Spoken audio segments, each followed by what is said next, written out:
Boa noite. Pronto, eu vou ajustando aqui, pera lá. Então, igual a Kellen falou, o meu nome é Felipe, eu sou seminarista aqui da Diocese de Piracicaba. É uma grande alegria estar aqui essa noite com vocês e também é uma baita responsabilidade. E hoje, durante o dia, eu fiquei pensando muito sobre isso, sobre a responsabilidade que é estar aqui. Aproveito também para saudar de forma muito especial quem está acompanhando também o nosso vídeo, porque eu sei que daqui a um tempo essas pregações da nossa Semana Jovem irão todas para o YouTube. Então aproveite, se você porventura está vendo, fica aí no vídeo que pode ser que vale a pena. Hoje em dia, hoje eu passei o dia todo pensando em algumas coisas, em como é que poderia ser essa partilha com os senhores. E olha só que interessante. Desde a hora que eu acordei, eu estava vindo com isso na mente, falando, caramba, que responsabilidade, que responsabilidade, que responsabilidade. Por quê? Por dois motivos. Primeiro deles, nós estamos em casa. Eu sou daqui da catedral, eu sou daqui dessa paróquia, vejo a maioria dos senhores, toda semana, todos os domingos.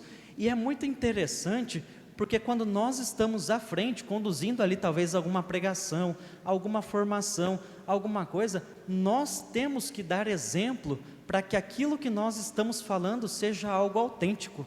Aqui nós temos as meninas, por exemplo, que estão na catequese, nós temos a Lu, nós temos a Vanessa, a Samara, não sei se está por aqui, mas enfim, são as meninas que ajudam, que colaboram com a catequese. O encontro, ele não fica só ali aos sábados, muito pelo contrário, no sábado eles têm uma base, mas a verdade aparece nos finais de semana, enquanto as crianças veem as catequistas servindo. Nós temos aqui a Kellen, as duas Gabis, o pessoal que ajuda também com o ministério de acólitos e coroinhas, e também constantemente tem que exemplificar aquilo que elas passam na pregação. E eu estava pensando justamente isso, que baita responsabilidade, sobretudo por viver aquilo que nós vamos partilhar aqui na noite de hoje. E mais do que isso, como eu disse, eu estou no seminário, e o período de formação até se tornar um padre, demora mais ou menos 9 anos. Então, quando eu fiz o encontro vocacional, que foi no ano de 2017, 2018, quem cantava nos meus encontros vocacionais era a Vanessa com o Adriadson. Lembra? E aí hoje estava tocando uma música, aquela música Hoje Quero, da Fátima Souza, que sempre tocava nos momentos de adoração do seminário.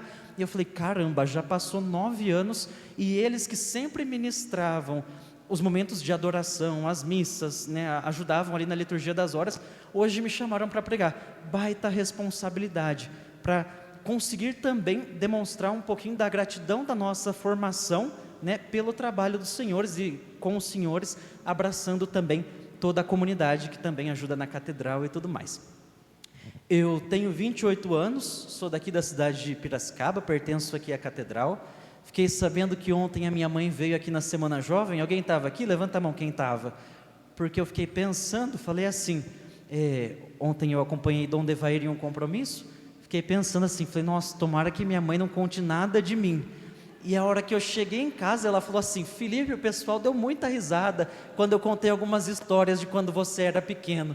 Falei, meu Deus do céu. Aí hoje, a hora que eu cheguei, a primeira coisa que aconteceu foi eu falar com a Gabi. Falei, se alguma outra Semana Jovem vocês tiverem a ideia de chamar eu e a minha mãe, vocês me coloquem primeiro, porque senão ela fica me expondo um dia antes e aí ela acaba comigo.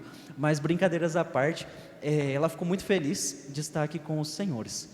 Outro motivo pelo qual eu estou vendo que é uma responsabilidade, que meus irmãos da paróquia São José também estão aqui. Fiz pastoral lá por 2 anos, na época da pandemia nós ficamos ali todo mundo de máscara, mas foi um período muito bom. E os meus irmãos de Rio Claro também estão ali, do Avante, paróquia Nossa Senhora Aparecida. Sejam todos bem-vindos. Meus irmãos, o tema que nós vamos trabalhar hoje é muito interessante, porque é algo que eu demorei, e eu confesso que eu ainda demoro para compreender. A minha e a sua vida não é obra do acaso. Você foi chamado, você foi escolhido por um Deus. Mais do que isso, você foi planejado. E hoje em dia, muitas pessoas tentam tirar isso da nossa vida, tentam tirar essa concepção da nossa cabeça. Hoje em dia, muitas vezes, nós somos apenas mais um no meio da multidão. nós somos mais um talvez numa festa, nós somos mais um aluno talvez na sala de aula, nós somos mais um talvez no nosso trabalho, só que na igreja nós não somos mais um. Perante Deus nós não somos mais um, e isso é muito interessante, porque a partir do momento que nós nos reconhecemos como imagem e semelhança de Deus, nós mudamos duas coisas. Primeiro, a forma com que nós nos tratamos, e segundo, a forma com que nós tratamos os outros. Fala disso hoje em dia é muito delicado, porque muitos jovens mendigam relações justamente para se colocarem em postos na qual não os pertence. Meu irmão, minha irmã, se você está mendigando a atenção de alguém, talvez aquele posto não é para você. Se você está mendigando uma relação dentro de um relacionamento, talvez aquele relacionamento não foi feito para você, porque você não nasceu para mendigar, você não nasceu para migalhas, você nasceu para um banquete eterno, amém? Amém? Então esse é o nosso primeiro propósito. Se a nossa relação com alguém está nos afastando da graça de Deus, talvez seja a hora de nós cortarmos essa relação. Se a nossa relação no nosso namoro está nos afastando de Deus, está fazendo com que eu me olhe de uma forma na qual eu não nasci para ser visto, talvez seja a hora de você terminar o namoro. Se alguma amizade faz você se sentir inferior no quesito dignidade humana daquilo que você nasceu para ser, talvez seja a hora de você colocar pedra em uma amizade, porque você não nasceu para ficar mendigando relações. Para com isso, existe um Deus que te ama, existe um Deus que morreu na cruz por você. Se você ainda não tem total concepção e total clareza disso na sua vida, talvez seja a hora de você colocar ordem no seu coração. Quem é o seu amor? Quem é que dita se você é amado ou não? Não são as pessoas, é nosso Senhor Jesus Cristo, porque pessoa nenhuma morreu na cruz por você. E a palavra que vai nos guiar nessa meditação está no livro de João, capítulo 15. Não precisa pegar, porque nós vamos fazer uma leitura pausada. Então nós vamos lendo alguns versículos e vamos parando, vamos lendo alguns versículos e vamos parando, e assim nós vamos construindo esse nosso momento de partilha. O título da nossa passagem é assim, a alegoria da videira e o mandamento do amor. O versículo vai começar dizendo o seguinte, o capítulo vai começar dizendo o seguinte: eu sou a videira verdadeira e meu pai é o agricultor. Aqui eu já quero parar, porque já tem algo que nos chama muita atenção. Eu sou a videira verdadeira. Meus irmãos, Jesus não está dizendo que Ele é uma videira no meio de tantas outras videiras. Ele não está dizendo que Ele é um Deus no meio de tantos outros deuses, ou que Ele é uma possibilidade no meio de tantas outras possibilidades. Ele está dizendo que Ele é a videira verdadeira, a possibilidade verdadeira, o Deus verdadeiro. E o que isso já significa para cada um de nós? Que nós não encontraremos salvação em nenhum outro Deus senão Ele. Nós não encontraremos refúgio, alimento, sombra, motivos para continuarmos crescendo em outras plantas, senão na videira verdadeira. Sabe quando nós estamos em algum lugar e as pessoas perguntam o nosso signo? Essa videira não é verdadeira, porque signo nenhum é capaz de ditar a nossa vida. Sabe quando nós estamos frente a alguma situação que às vezes nos acontece, e aí nós batemos na madeira para espantar mal-olhado? Isso se chama superstição. Superstição não é videira verdadeira, porque madeira nenhuma vai proteger a minha e a sua vida. Sabe quando nós jogamos fora, talvez um espelho quebrado para não dar azar, ou desviramos o chinelo para a costela da nossa mãe não ser quebrada, ou não passamos embaixo de uma escada, ou fazemos sei lá o que quando nós vemos um gato preto? Gente, coitado do gato, que culpa o gato tem de ter nascido preto, gente? Tudo isso é superstição, e se nós estamos criando isso na nossa vida, cada vez mais nós estamos nos afastando da videira verdadeira. Quem é que controla a minha e a sua vida? É nosso Senhor Jesus Cristo, ou é o pezinho de pimenta que nós temos na nossa casa para nos proteger do mal-olhado? É o nosso Senhor Jesus Cristo ou é a medalhinha de olho grego que nós usamos, o pé do coelho, sei lá o que mais que tem? Gente, se pé de coelho desse sorte, coitado do coelho, ele seria o primeiro que não ficaria manco. Concordam comigo? Ele é a videira verdadeira. E é muito importante que nós tenhamos essa concepção, porque facilidade não significa a mesma coisa que verdade. O que eu quero dizer com isso? Muitas vezes o caminho da verdade vai ser o caminho mais difícil. Muitas vezes o caminho da verdade não vai ser o caminho da moleza, e lá fora tem muitas outras igrejas, muitas outras seitas, muitas outras pessoas, instituições, chamem como vocês quiserem, prometendo uma vida mansa, mas nós enquanto católicos não somos chamados à mansidão, porque a nossa igreja é a igreja da cruz, a nossa igreja é a igreja da coroa de espinhos.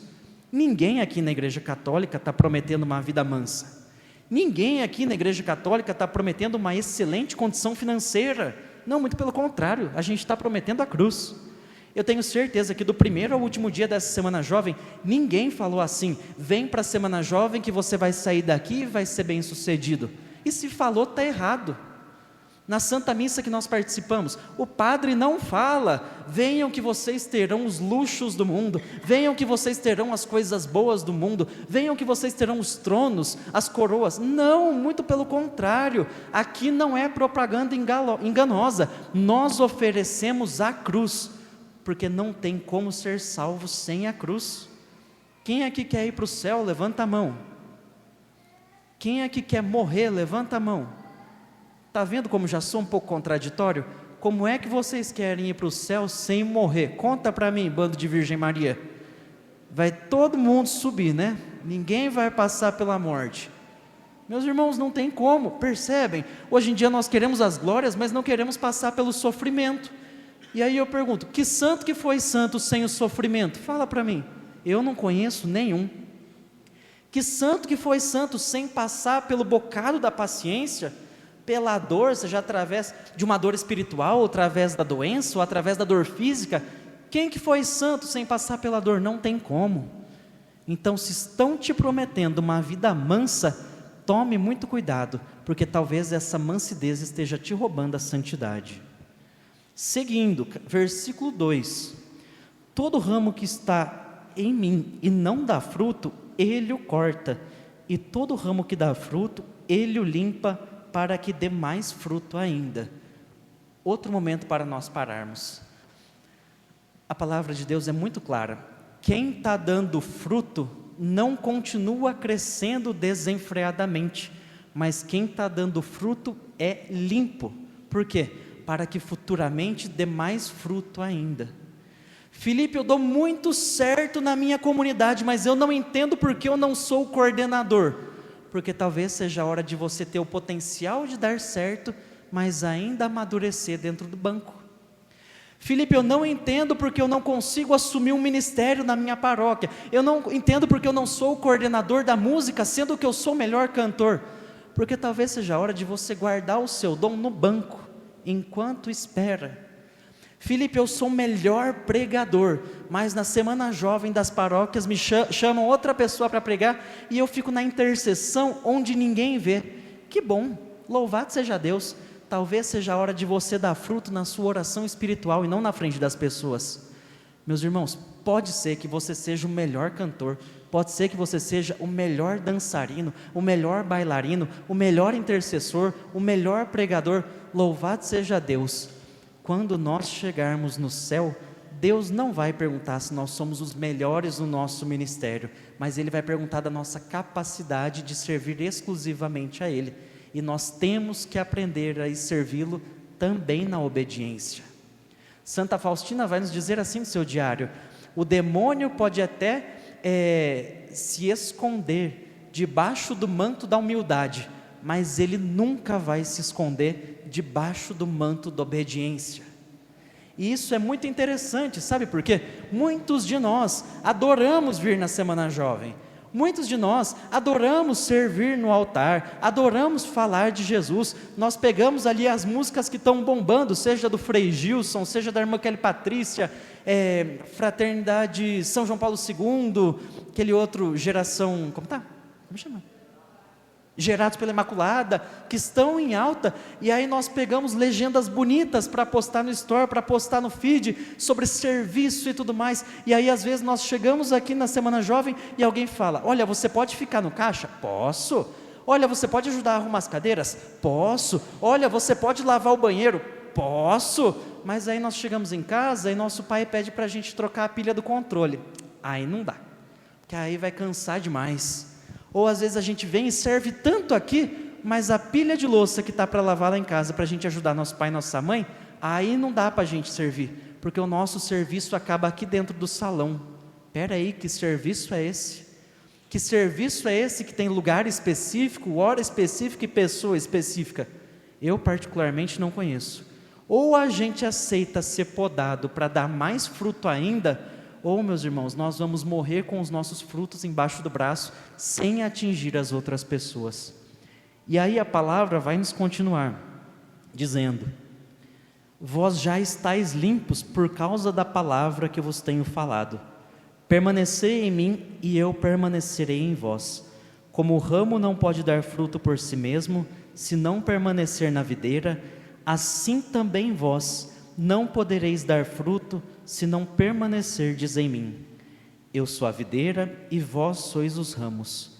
Aquele que permanece em mim como eu nele, esse dá muito fruto, pois sem mim nada podeis fazer.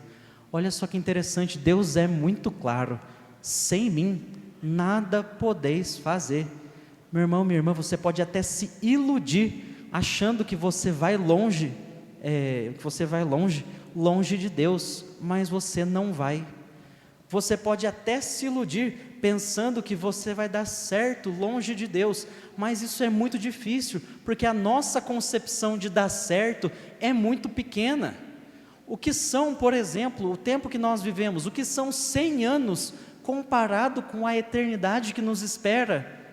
Desculpa, mas eu não trocaria o céu por nada nessa terra. Você trocaria? Porque se você trocaria, desculpa, você está sendo bem lesado.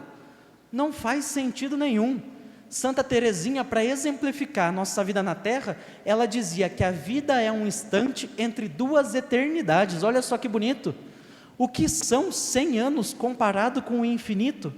Legal, você pode dar muito certo fora da igreja, você pode dar muito certo sem ter uma vida de oração, você pode enganar muito bem as pessoas, você pode trapacear as pessoas, ter uma excelente condição financeira, trair seu esposo, trair a sua esposa, mentir para os seus amigos, sonegar o imposto, você vai dar muito certo, mas vai compensar? Vai compensar a solidão de quando você estiver na sua casa e perceber que perdeu todas as pessoas que amava? Vai compensar tudo isso? Não vai, porque não vale a pena ganhar o mundo inteiro e perder a salvação. Não vale a pena ganhar a terra. Querem ver só um exemplo?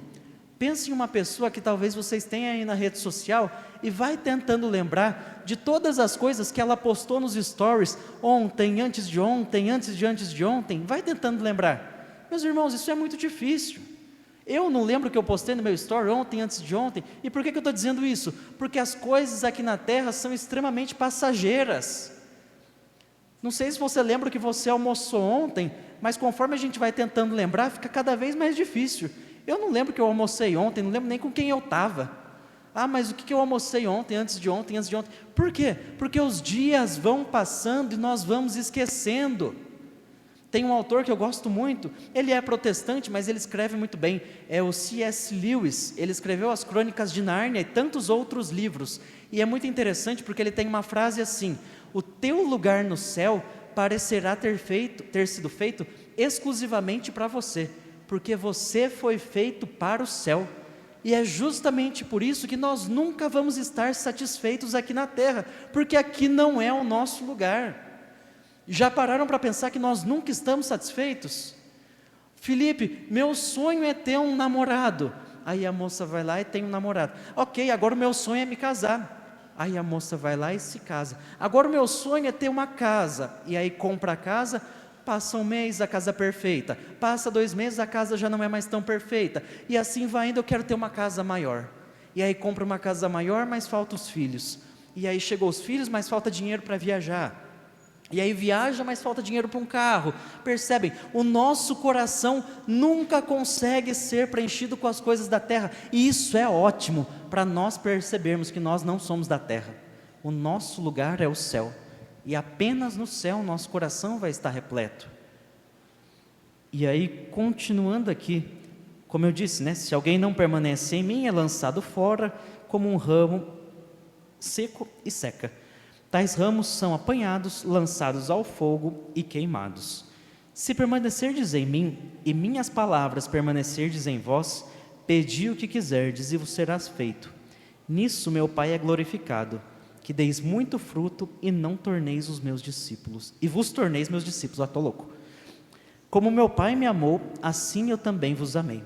Permanecei no meu amor. Se guardardes os meus mandamentos, permanecereis no meu amor, assim como eu tenho guardado os mandamentos de meu Pai e permaneço no seu amor. Esse versículo, às vezes, quando a gente lê, dependendo do contexto que nós o inserimos, parece estar um tanto quanto ultrapassado. E é muito engraçado quando isso acontece, porque várias são as situações, não sei se vocês já se pegaram lendo isso, mas, por exemplo, às vezes nós lemos a Bíblia e parece que está cada vez mais difícil nós colocarmos as coisas que estão escritas nela em prática. Já tiveram essa sensação? Ou às vezes a gente está participando de alguma pregação, participando da missa, de alguma formação, e nós escutamos algumas coisas que nos soa de forma estranha, como se fosse proibido falar daquilo que está contido nas Sagradas Escrituras. Como assim está falando assim e não assado? Mas e a liberdade de expressão? E isso, e aquilo? Como é que eu vou falar isso aqui para alguém? Como é que eu vou alertar para alguém que isso que ele está fazendo é errado? Como é que eu vou alertar para alguém que isso que ele está fazendo é pecado? Meus irmãos, o tempo passa, mas o certo continua sendo certo e o errado continua sendo errado. Inclusive, o errado continua sendo errado, mesmo que todo mundo esteja fazendo. Ah, Felipe, é muito normal eu sair numa noite e ficar com um monte de gente. Não é normal. Pode ser comum, mas normal não é. Se você tem o hábito de tratar o seu corpo como um pedaço de carne, eu lamento, mas isso não é normal. Isso pode ser comum no meio dos seus amigos, das suas amigas, mas isso não é normal. Se você tem o hábito de defender que, por exemplo, uma mulher pode matar ali o seu filho e liberar, legalizar o aborto, eu lamento, isso pode até ser comum no seu meio, na sua sociedade, mas isso não é normal, isso é crime. Se você tem o hábito de contar 1, 2, 3, 4 mentiras para se safar de alguma situação que vai ser mais fácil para você, isso é uma dificuldade, isso é uma falta no seu caráter, mas isso não é normal. E o normal é o quê? Fazer algo que nos faz bem, fazer algo que de fato está contido nas Sagradas Escrituras. Felipe, mas as leis estão pautadas nas Sagradas Escrituras e o Estado laico? Meus irmãos, hoje em dia é muito falado sobre isso, não é verdade? Mas o Brasil é um país católico, o Brasil tem que ser um país laico, o Brasil é isso, o Brasil aquilo, o Brasil aquele outro. E por que eu estou entrando nesses assuntos? Porque muitos de vocês estão na escola, estão na faculdade, provavelmente vão ouvir isso. Tudo bem, o Brasil é sim um país laico, mas toda a nossa Constituição está baseada na Palavra de Deus. Nossas cidades, desde o princípio, quando foram colonizadas, quando os colonizadores chegaram, nossas cidades têm doutrinas, têm ensinamentos, embasamentos católicos, né? A nossa Constituição é cristã, o nosso jeito de agir, o nosso jeito de lidarmos com as outras pessoas é pautada no cristianismo. A nossa vida toda sempre foi fundada no cristianismo, e muitas pessoas estão tentando falar que isso é uma mentira. Olha só, uma das faculdades mais famosas aqui do estado de São Paulo, a USP, Universidade de São Paulo. Mas espera aí, né? Quem que é esse São Paulo? O santo Paulo, apóstolo, né? Pega ali os nossos ícones, os nossos nomes de cidade. Tudo isso sempre foi fundado no catolicismo, no cristianismo. Pega ali as invenções, a dimensão da ciência, da química, da física, da biologia, da música, da culinária. Tudo isso, pode pesquisar, sempre teve um padre por trás, um santo por trás, um doutor da igreja por trás, até o método que nós fazemos as coisas, sempre teve algo que a igreja católica esteve inserida. A própria batata frita, se nós pegarmos para procurar um Google aí, quem inventou? Santa Teresa d'Ávila. A cerveja do jeito que é hoje, Santa e Delgarda. A genética, né? Tem lá a dimensão de Mendel, né? E tudo mais. Ou seja, a Igreja Católica sempre teve inserida nos maiores fatos da história. As universidades, os hospitais, tudo isso sempre teve. E agora estão tentando falar que isso está ultrapassado. Não está. Ultrapassado está o desvio de caráter, de tentar mudar a nossa história. Isso é ultrapassado. E aí mais para frente a palavra vai nos continuar. Esse é o meu mandamento, que eu vos ameis uns aos outros, que vos ameis uns aos outros, assim como eu vos amei. Ninguém tem maior amor do que aquele que dá a vida pelos seus amigos. Vós sois os meus amigos, se fizerdes o que eu vos mando. Já não vos chamo servo, porque o servo não sabe o que faz o seu senhor. Eu vos chamo amigos, porque vos dei a conhecer tudo o que ouvi de meu Pai. Não fostes vós que me escolhestes, mas fui eu que vos escolhi e vos designei para irdes e produzirdes frutos, e para que o vosso fruto permaneça. Assim, tudo o que vos pedirdes ao Pai em meu nome, Ele vos dará. Nós ainda vamos continuar um pouquinho, mas eu confesso que essa passagem me chamou muita atenção, porque talvez nesse tempo todo seja a passagem mais difícil para eu aceitar. Seja a passagem que talvez eu esteja com mais dificuldade para aceitar. E aqui eu quero trazer um breve testemunho, eu prometo que vai ser rápido, mas eu não sei se ontem a minha mãe mencionou a minha avó, né? E é muito interessante, deixa eu pensar aqui na minha cabeça como é que eu vou testemunhar isso, porque é uma história longa, mas eu vou resumir. A minha avó, ela era participante aqui na catedral, né? O nome dela é Yuli, ela é mãe da minha mãe, ela era mãe da minha mãe. E é muito interessante porque nós sempre fomos muito próximos, sempre, inclusive eu cresci na casa dela, eu brincava com ela e tudo mais, quando meus pais saíam eu ficava lá, na casa da minha outra avó também. Muitos de vocês inclusive a conheciam, e é muito interessante porque ela sempre brincava, ela sempre assistia a missa, tudo mais na televisão, e ela era uma das pessoas que mais fomentava na minha vida a opção pela vida consagrada, a opção pela vida religiosa. E quando eu entrei quando eu comecei a fazer os encontros vocacionais, eu contei para ela que eu ia entrar para o vocacional antes de contar para os meus pais. E eu falei, vó, não conta para os meus pais, mas eu comecei a fazer encontro vocacional, talvez eu seja padre. E ela, eu lembro que ficou muito feliz, muito feliz. E aí na missa de envio para o seminário, no finalzinho do ano de 2018, ela estava junto, né? E ela sempre falava que na minha ordenação, ela ia usar um terno que era da mãe dela. Então ela tinha um terninho, né, que era da mãe dela, que ela deixava guardado, e ela falava, olha, no casamento do Rafael é meu irmão, e na sua ordenação, eu vou usar esse terninho. E eu falei assim, maravilha, né, mas vai demorar. Ela, não, pode ficar tranquilo, porque eu não vou usar esse terno antes, ou vai ser no casamento do Rafael, ou vai ser na sua ordenação. Maravilha. E aí foi muito interessante, porque nós sempre passamos o ano novo juntos, né? Eu e minhas duas avós, a gente sempre vai para a praia e nós passamos o ano novo juntos. E todo ano novo a minha avó falava, Felipe, faltam tantos anos, Felipe, faltam tantos anos, Felipe, falta 7 anos, Felipe, falta 6 anos, Felipe, faltam 5, faltam 4, falta 3, falta 2. E é muito interessante quando isso acontece, porque nós que estamos na caminhada, o pessoal da comunidade também acredita que tem isso. Nós sempre contamos quanto tempo falta para nós avançarmos ali de etapa. E quando nós estamos chegando numa etapa que nós queremos muito, nós não falamos assim, faltam tantos anos, mas nós já falamos, é o ano que vem, né? Então, quando você vai ser padre? Ano que vem, né? Isso é muito bizarro quando acontece, porque dá uma sensação tipo assim, tá na porta. E aí, beleza, né? Então, na virada do ano retrasado para o ano passado, já começou, Felipe, é ano que vem, Felipe, é ano que vem, Felipe, é ano que vem. E aí viramos o ano, e ela, Felipe, é esse ano. E foi muito legal, porque nessa virada de ano, ela falou assim, olha só, eu tenho um presente para te dar. Eu falei, nossa, meu Deus do céu, né? O que será que é? E aí ela tirou a aliança de casamento dela e me deu. Ela falou assim, Felipe, essa aqui é a minha aliança de casamento, né? Eu sempre ando com a aliança do vô Newton, que é o meu avô, marido dela que faleceu, e com a minha aliança. E eu queria te dar para você fazer alguma coisa para quando você fosse padre, para quando você for padre, já que é esse ano. Eu falei, vó, imagina, né? Não precisa. Ela falou assim, não, mas eu faço questão. E aí, maravilha, né? Louvado seja Deus. E aí foi indo. E ela sempre vem aqui na missa, né? Ficava em casa, ficava na casa do meu tio e tudo mais. E aí foi muito interessante, é muito interessante a pedagogia de Deus. Eu juro que vai fazer sentido isso que eu estou falando com a passagem que nós estamos lendo, tá?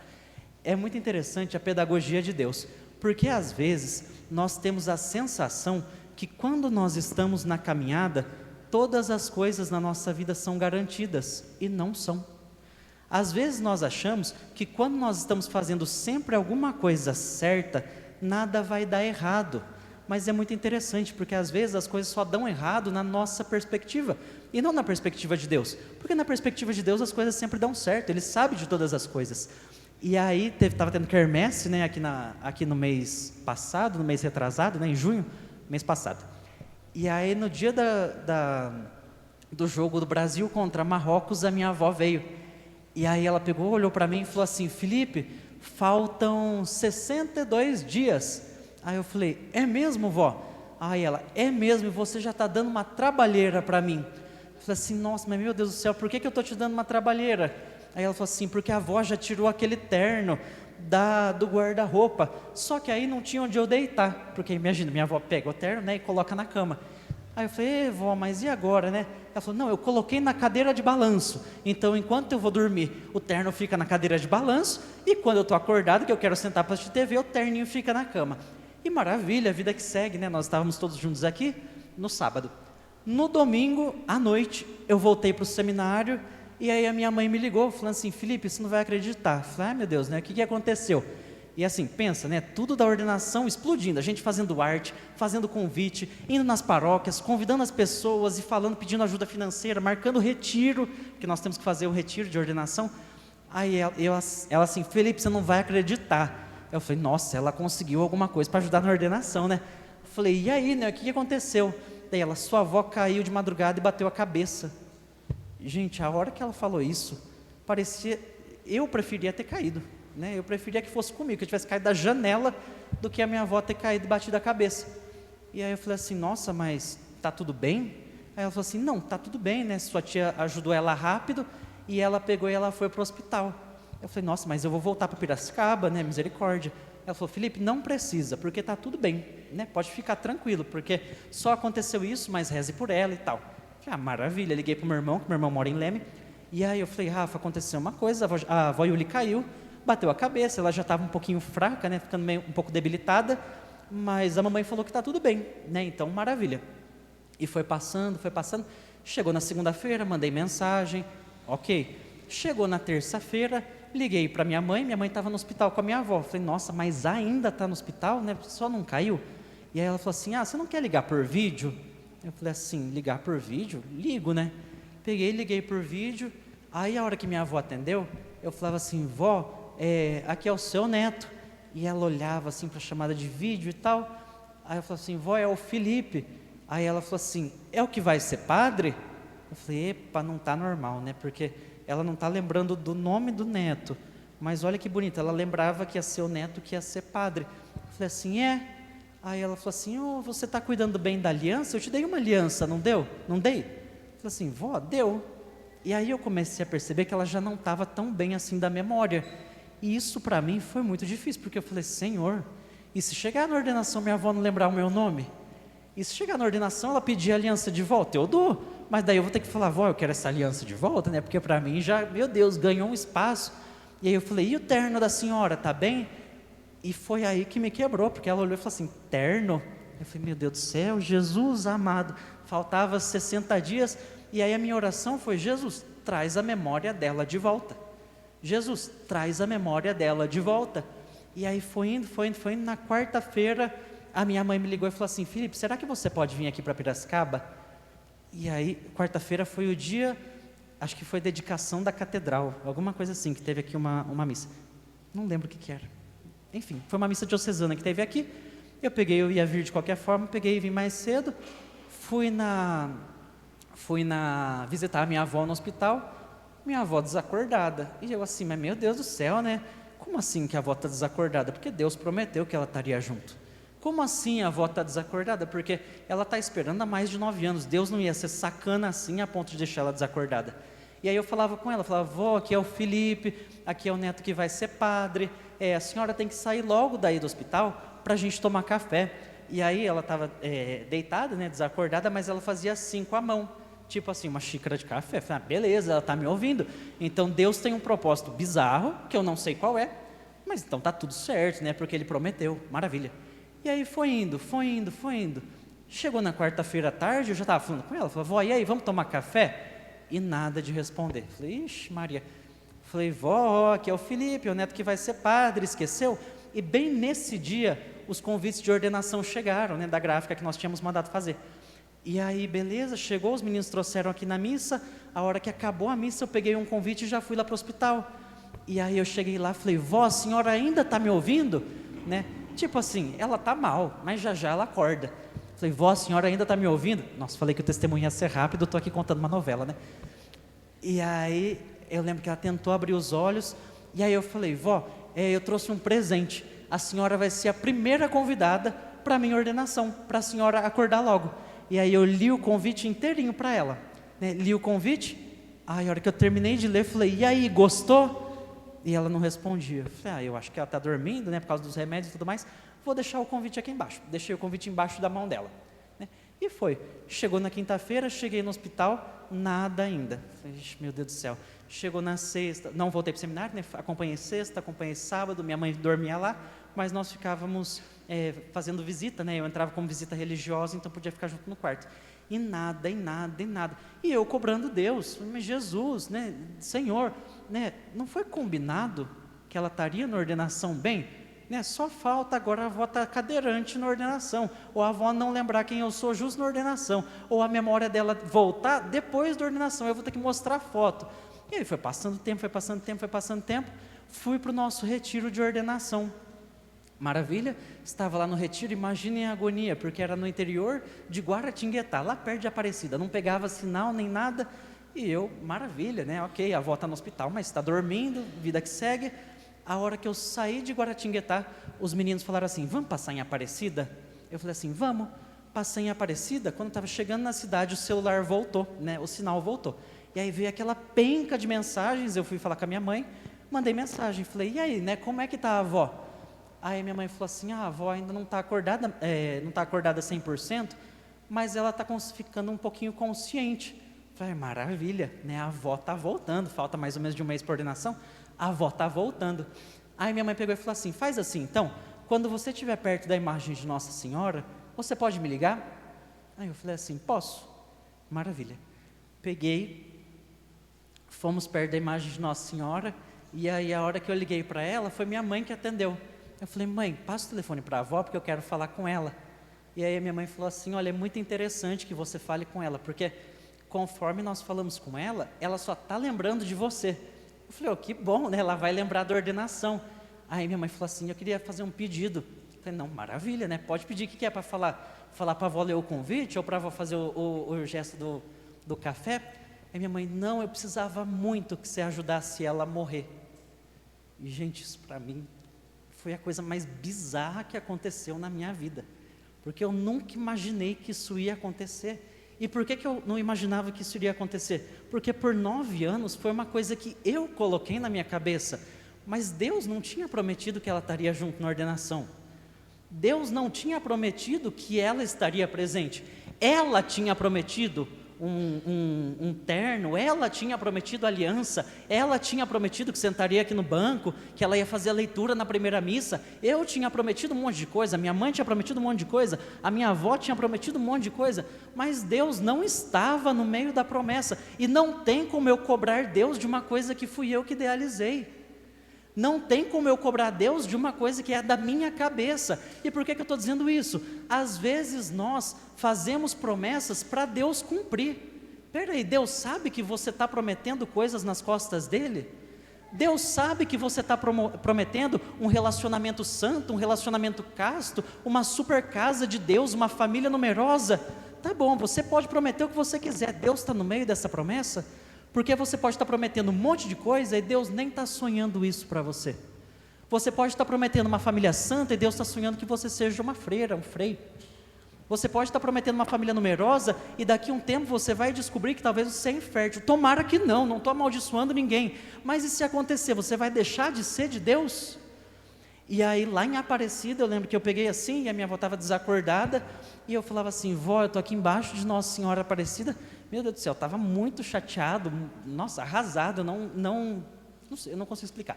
Enfim, e eu falava assim, vó, eu estou aqui perto da imagem, mas eu tenho certeza absoluta que a senhora está muito mais perto de Nossa Senhora do que eu.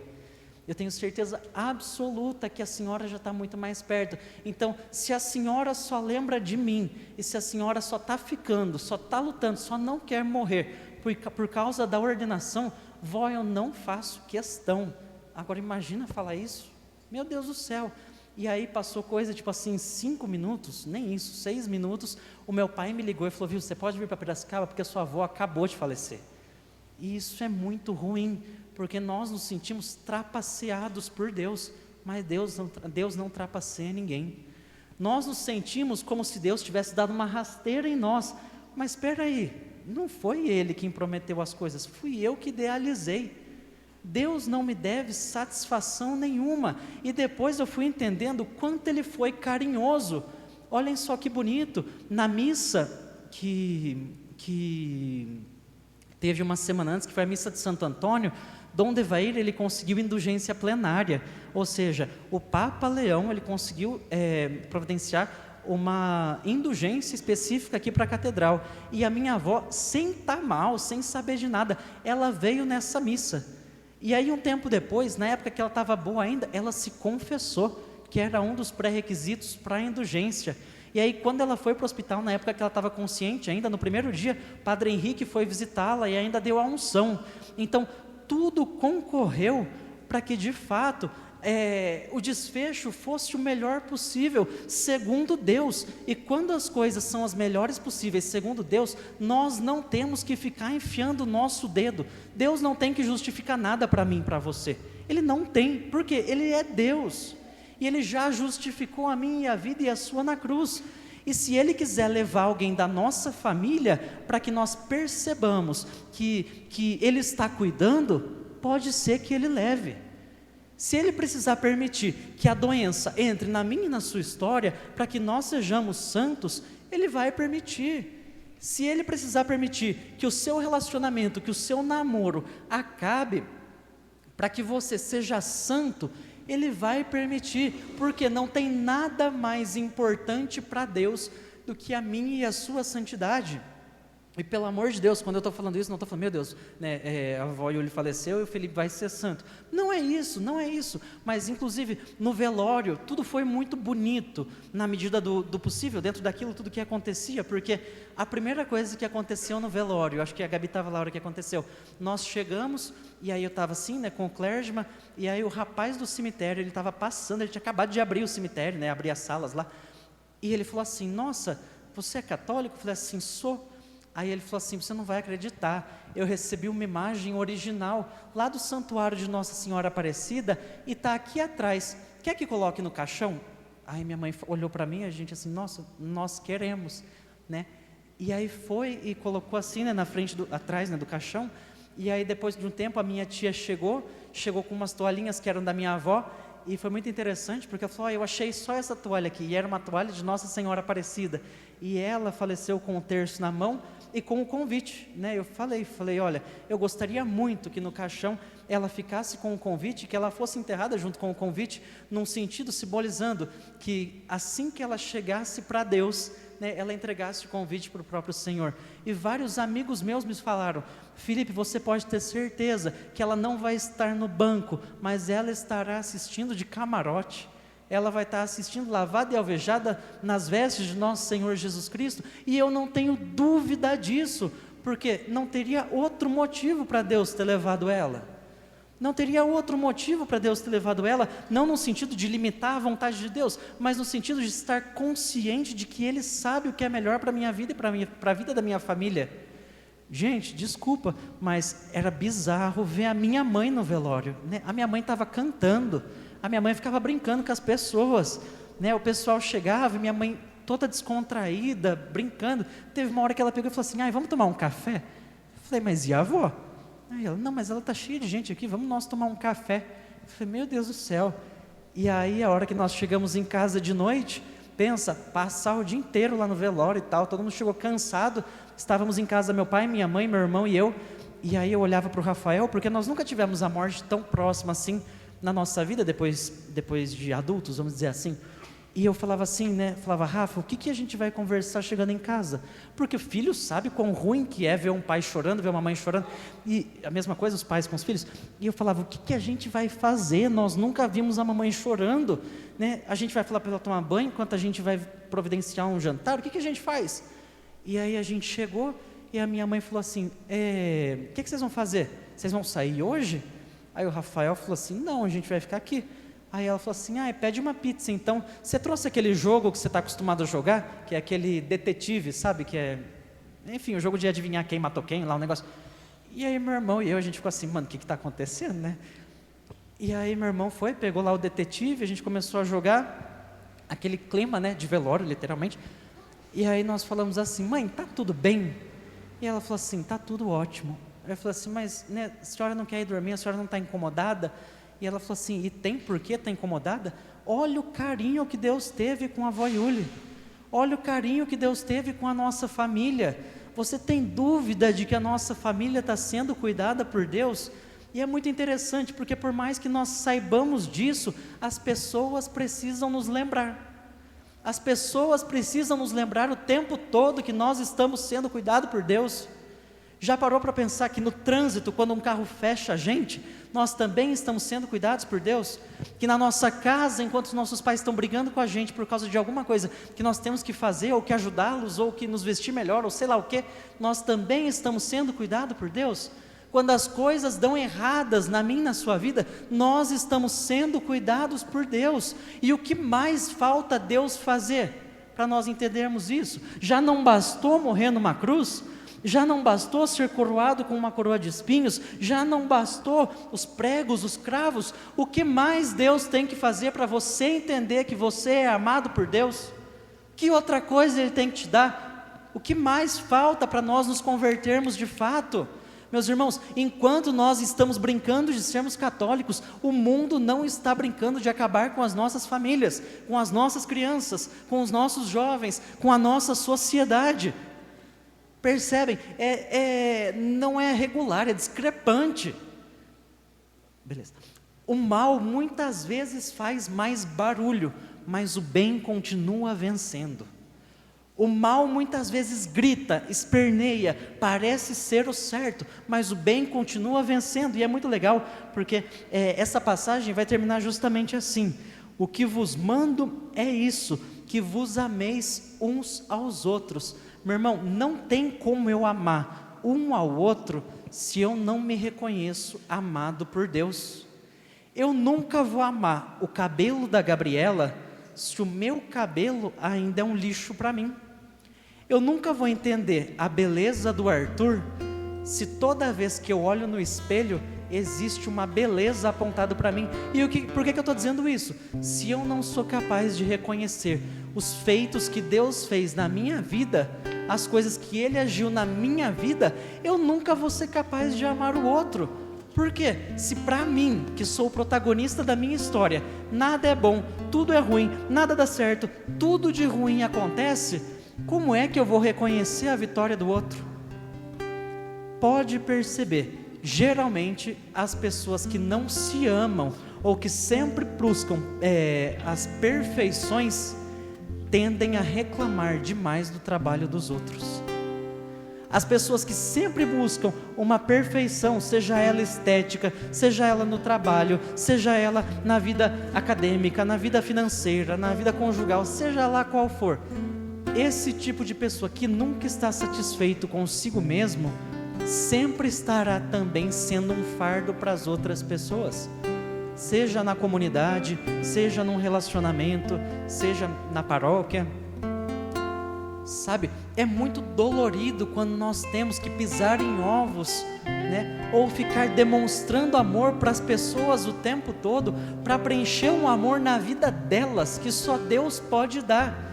E por que eu estou dizendo isso? Porque ainda existem lacunas na minha e na sua vida que só podem ser preenchidas com o amor de Deus.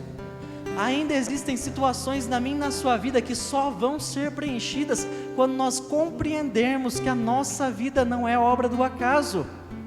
E quando nós compreendemos isso, todas as nossas dores passam a fazer parte do nosso caminho de salvação. Me jogaram uma pedra, mas eu não vou reclamar, eu vou colocá-la na minha estrada que vai me fazer ser santo.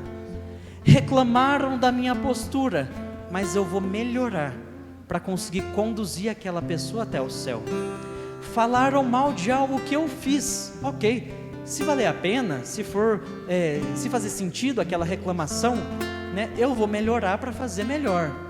Se não fizer sentido, eu vou melhorar ainda mais para aquela pessoa perceber que eu sei acolher críticas. Meu irmão, minha irmã, será que os motivos de nossas reclamações na vida dos outros, para os outros, não são traumas e feridas que estão abertas no nosso coração? Será que nós não estamos reclamando da postura de outras pessoas, porque na verdade a nossa postura ainda é uma mentira? Será que nós não reclamamos talvez da postura de algum irmão, de alguma irmã, porque nós ainda temos dificuldade com a nossa afetividade, com a nossa sexualidade? Será que a minha vida dentro de casa não é uma baixaria ou uma série de reclamações, uma série de brigas, porque na verdade existe uma ausência do amor paterno e amor materno na minha vida? Pode ser que a reclamação que nós tanto fazemos seja uma ferida que ainda está aberta dentro do meu e do seu coração. Meus irmãos, pessoas machucadas tendem a machucar umas às outras, e pessoas curadas tendem a ser remédio umas para as outras. Pessoas que passaram pela agressão tendem a agir de forma mais agressiva. E por que eu estou dizendo isso? Felipe virou coach? Não, nada disso. Felipe quer ser padre, mas eu gostaria também de ajudá-los na nossa vida de santidade, porque eu também estou nessa vida, eu também estou tentando, eu também dou patada nas pessoas quando elas estão sendo generosas comigo, eu também tenho dificuldades em aceitar ser amado. Já perceberam que às vezes é muito mais fácil nós darmos amor do que nós aceitarmos ser amados? Que é muito mais fácil nós cuidarmos das pessoas do que nós aceitarmos ser cuidados? E por que eu estou dizendo isso? Porque muitas das vezes nós vamos precisar guardar o nosso orgulho no bolso para deixar que Deus nos cure também através da vida de outra pessoa. Talvez nós precisemos guardar na noite de hoje o nosso orgulho para deixar que Ele fale para nós que está na hora de nós abraçarmos alguma dor, não como motivo de reclamação, mas como motivo de santidade. Pensa em alguma coisa que você já está cansado de reclamar. Pensa em uma situação do seu cotidiano que você gostaria que mudasse, ou às vezes alguma coisa que te deixa chateado, às vezes alguma situação que não está tão boa assim na sua vida. E deixa eu te falar uma coisa, Deus não é surdo e nem cego. Ele sabe que você já está cansado de reclamar, Ele sabe que essa situação não está confortável, mas talvez Ele esteja permitindo essa cruz para você poder compreender que não tem como ser santo sem passar pela cruz, que não tem como ser santo sem o sofrimento, que não tem como ser santo sem a coroa de espinhos. E quando nós entendemos isso, nós pedimos cada vez mais. Padre Pio falava: Senhor, me dá mais sofrimento, porque eu quero ter mais oportunidades de te amar. Santa Teresinha, quando ela enfrentava a doença, ela sorria muito, e ela tossia demais, né? Ela sentia muita falta de ar e tudo mais, mas ela também sorria muito, e ela não reclamava das irmãs, porque ela sabia que a dor era a sua via de santidade. Todos os santos que passaram pela dor, muitas das vezes pediam mais enfermidades, porque sabia que a dor era uma via de santidade. E aí eu pergunto, você está abraçando a sua cruz ou você está fugindo dela? Você está se crucificando com o Cristo ou você está fugindo? Porque não tem como ser santo sem abraçarmos a cruz. Não tem como ser santo se nós ainda estamos fugindo da dor.